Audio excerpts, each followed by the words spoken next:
Do you know which congressman was named the taxpayer's best friend ever?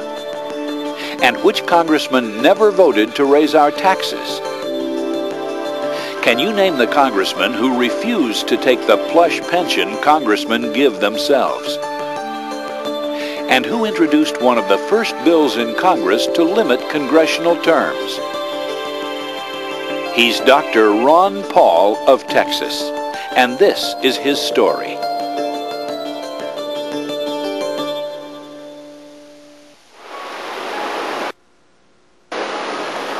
He has spent his life in service to others, as a medical doctor, as a member of Congress, as an author of books and articles, and a producer of educational television programs designed to bring his deep-rooted conservative philosophy to the people, as a husband and father and grandfather.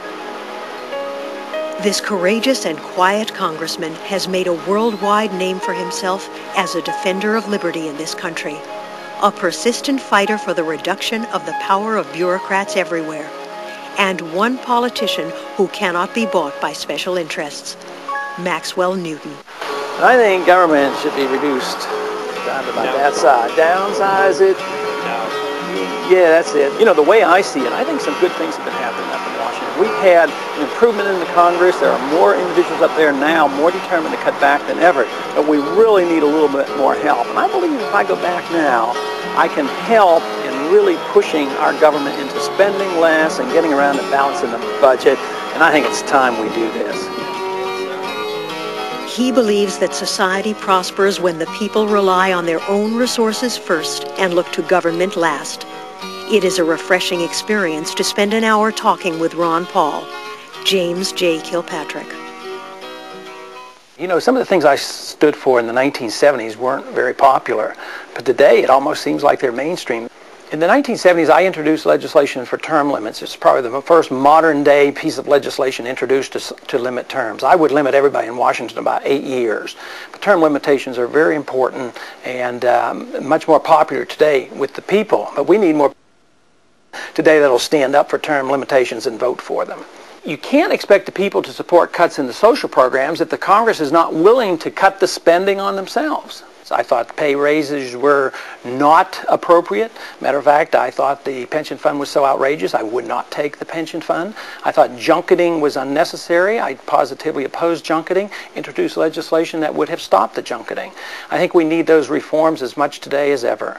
I'm for a very strong national defense. That's the #1 purpose of the U.S. government, is to provide for a strong national defense.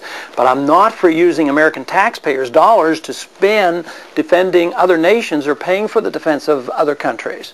And I'm not for putting our troops under the UN or any other international command. Ron Paul is one of the outstanding leaders fighting for a stronger national defense. As a former Air Force officer, he knows well the needs of our armed forces, and he always puts them first. We need to keep him fighting for our country. Ronald Reagan. The kind of government we get is not an accident.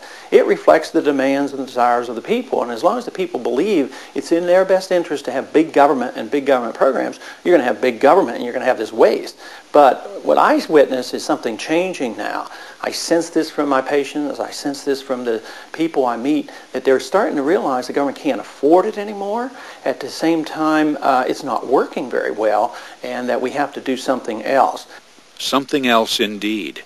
But why would a doctor, an obstetrician who's delivered more than 4,000 babies, get involved in politics in the first place? When your job is to bring new life into the world, all of a sudden it makes you really aware of what kind of a world these children are coming into, you know, what they have to face. Ron Paul has a record of philosophical consistency unmatched in recent congressional history. He seeks to limit government at practically every turn. His refusal to compromise is legendary.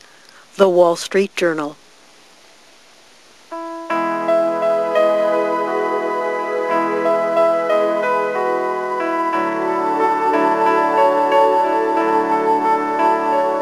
Ron Paul was a high school and college athlete and an Air Force flight surgeon. He brought his wife Carol and their young family to Brazoria County in 1968, just as area population growth was triggering a desperate need for baby doctors. We arrived in Brazoria County with 4 little children, 2 collie dogs, and we were ready to start on a wonderful new life in a town that was full of churches and friendly people. And I think Ronnie was 9, Lori was 8, Randy was 5, and Robert was 2.5. But Ron got busy right away and was delivering so many babies, and they needed him so badly here. And one thing he really wanted was to come to a town that needed a doctor, and he just loved medicine and loved delivering babies. You know, any other doctor can make you well, but the obstetrician actually gives you a present, and the present of new life is so special. And after we were here a few years, we rounded our family off with our youngest daughter, Joy.